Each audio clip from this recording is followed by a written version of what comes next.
Compañeros, ¿cómo estamos? Buenas tardes, buenos días todavía. ¿Cómo están? Aquí estamos con... Es un honor y placer estar con el señor Ray Alexander, una leyenda viviente. También aquí estamos con mi amigo... Quiero dar gracias a mi amigo Brent Easterling, que me hizo el favor de conseguirme esta entrevista. Guys, I'm here with a living legend, Mr. Ray Alexander. I want to thank my friend Brent Easterling from L&L Game Farm who made this possible. Without him and his mom, it wouldn't have been possible. And here's a living legend, Mr. Ray Alexander. How are you, sir? Good. It's an honor to be here with you. Thank you very much. You are one of the living legends of cockfighting. Thank you so much, sir.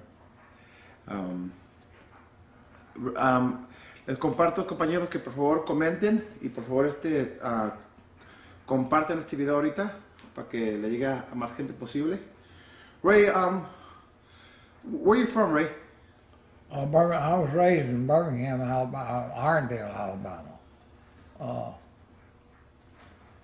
I was raised poor, and anybody can be raised. We didn't have no running water, we didn't have no bathroom, we had nothing in our own home. And till I was a senior in high school. Oh, wow. And my daddy would come out of the war then, and he began to make a little money, and I went from there.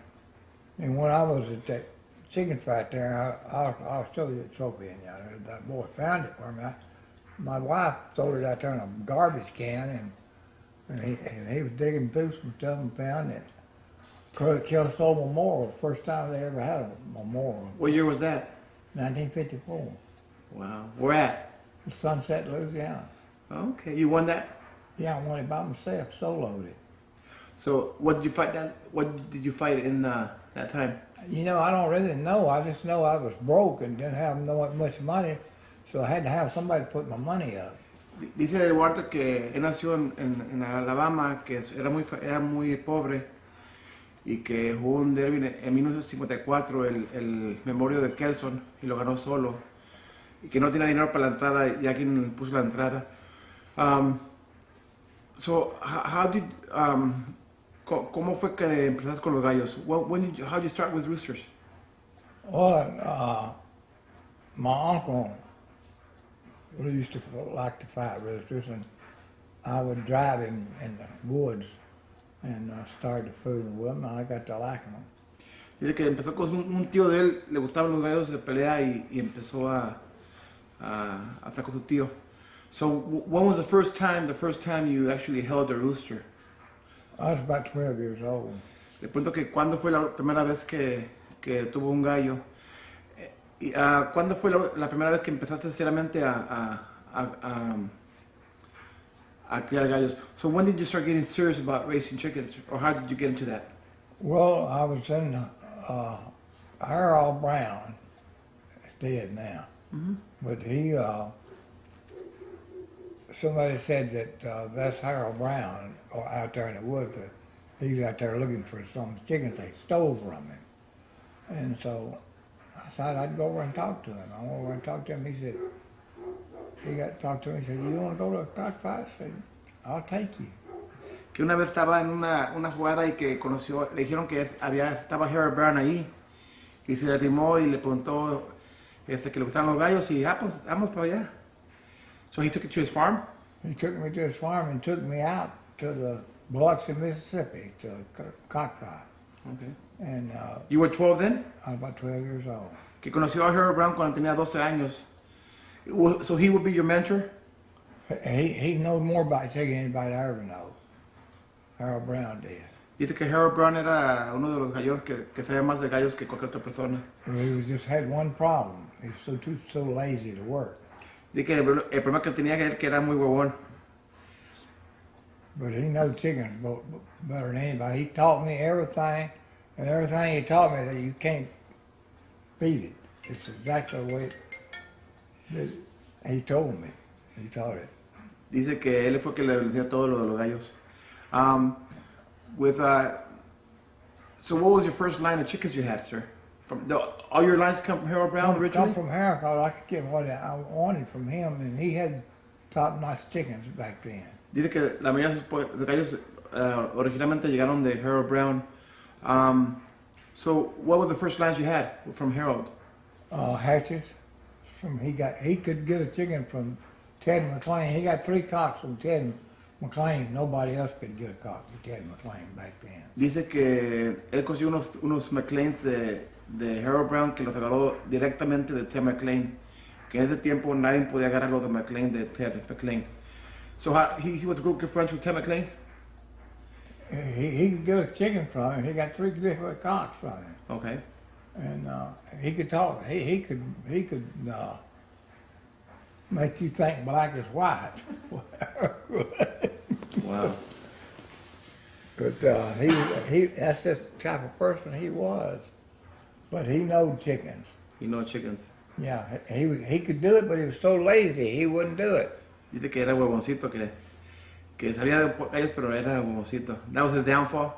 After the downfall, he hired me. I mean, I'd have to do all the work. He ain't gonna work in a pipe factory. Harold wouldn't do nothing. But if he'd had with Curtis Blackwell and him went in partners, and Curtis was right reverse. Dice que Harold Brown se juntó con Curtis Blackwell y que Curtis Blackwell sí era muy trabajador. So that made a difference in that partnership? Yeah, 'cause Curtis would work. Okay. And do what Harold told him. But Curtis didn't know anything about chickens. He couldn't handle, he couldn't do nothing. Que dice que Curtis era muy trabajador, pero no sabía nada de gallos. So Harold Brown had that nick of knowing chickens, right? He knows chickens good as anybody I ever been around. Still, what I do today is what he showed me the first time. Oh, wow. How to hold a rooster, and how to pit a rooster. I followed him all the way through. Wow. How to trim a rooster. Dice que Harold Brown le enseñó todo lo que sabía, cómo agarrar un gallo, cómo cuidar un gallo, cómo entrenar un gallo, cómo escrutar un gallo. You've been all over the world, huh, Ray? Yes. Where have you been to? Where have you fought chickens at? The Philippines was, this guy, Duke Halsey, worked for the man in the Philippines. And so he quit when this other guy took control over there at Marcus. That Harold had to just do whatever they told him then, because this guy was in charge of it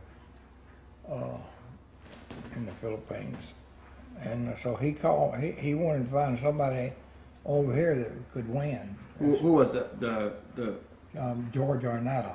Okay. Was his name. He went on to Arnetta Center. Que Araneta le habló que quería gallos.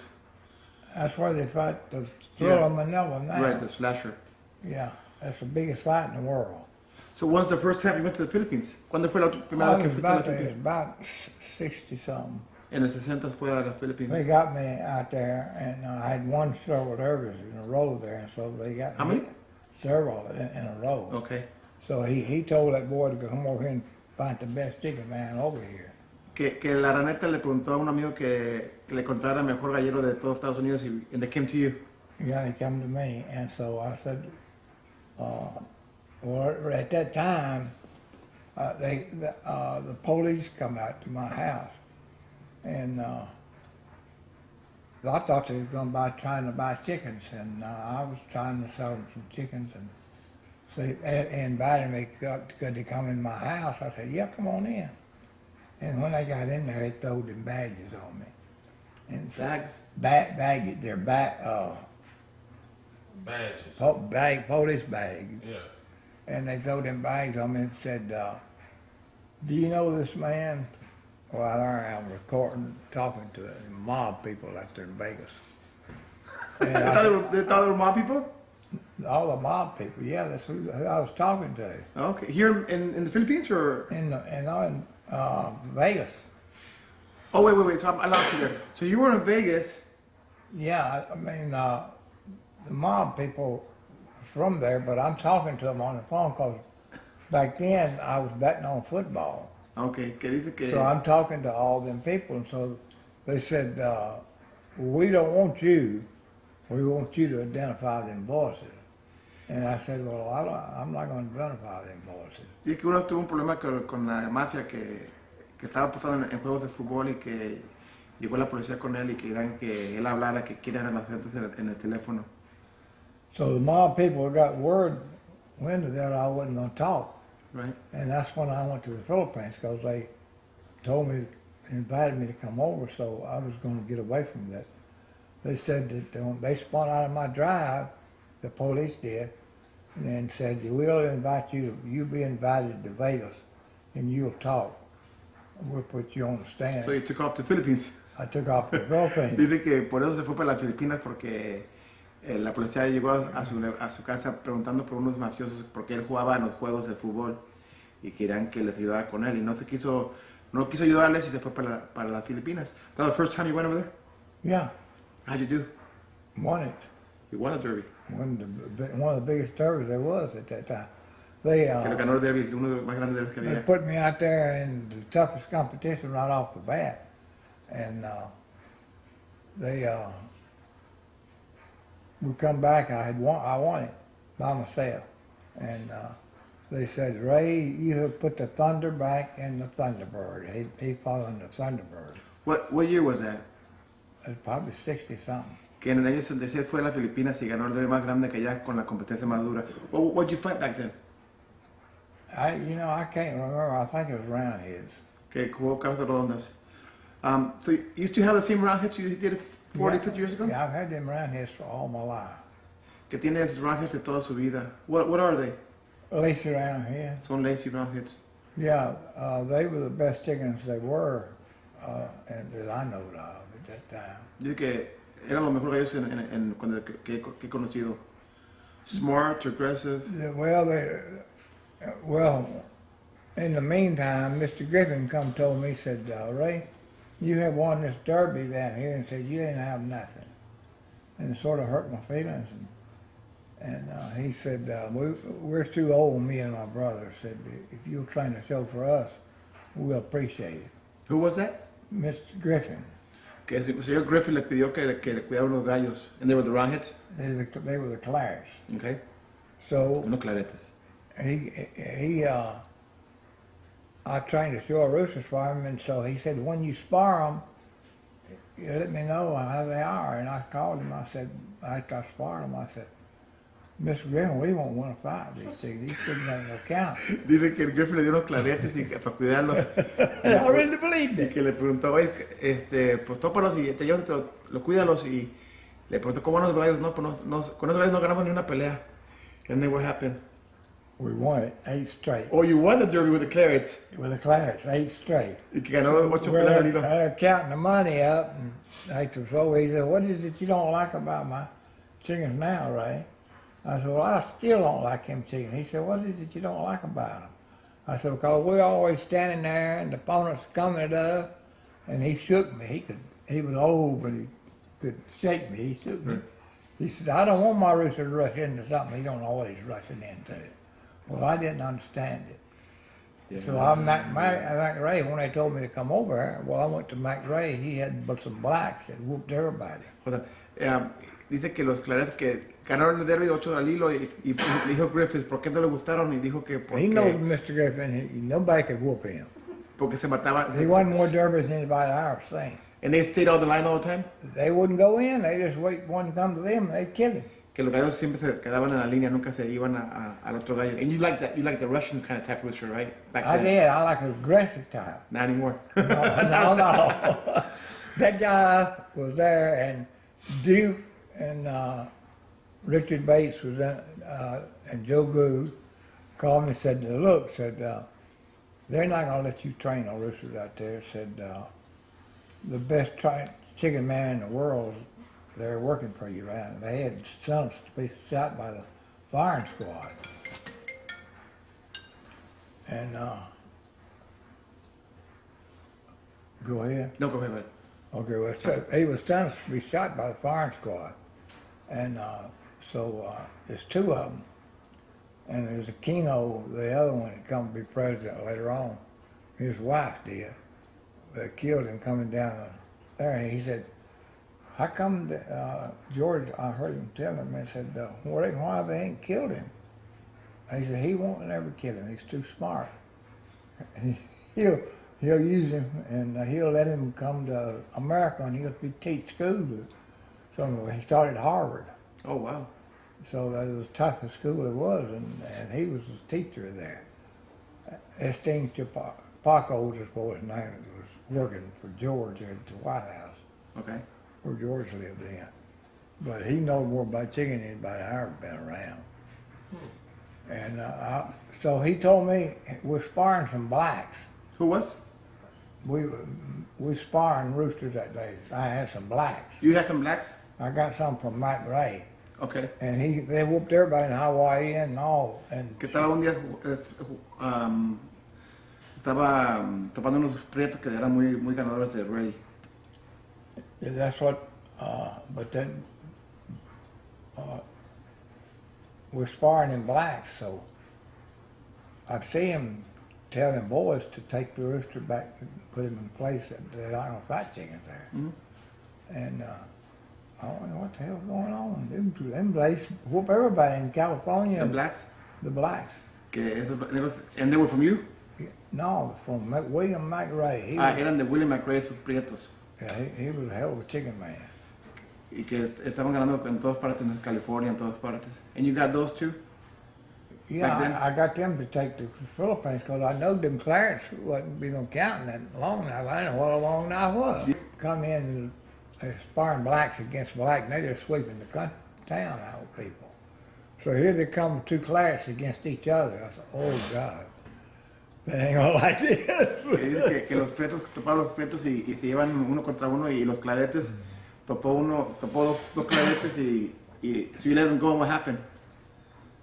Well, because they waited, and you try to hit him, he'd be gone, and he'd try to hit you, and you'd be gone. So they just couldn't hit each other. Que nunca se pegaban los esos claretes. And but I said, look, them blacks are the best chickens in the country. They whoop everybody in California and Hawaii and everywhere. He said, they might be pretty good rooster, Ray, but over here they won't. In the Philippines? In the Philippines. And did you take them over there? Yeah, I took 20. And how'd you do with the blacks? 50%, like he told me. Dice que los pretos eran muy encimosos y se iban. Aquí en Estados Unidos jugaban muy bien, pero en las Filipinas ganaron 50-50.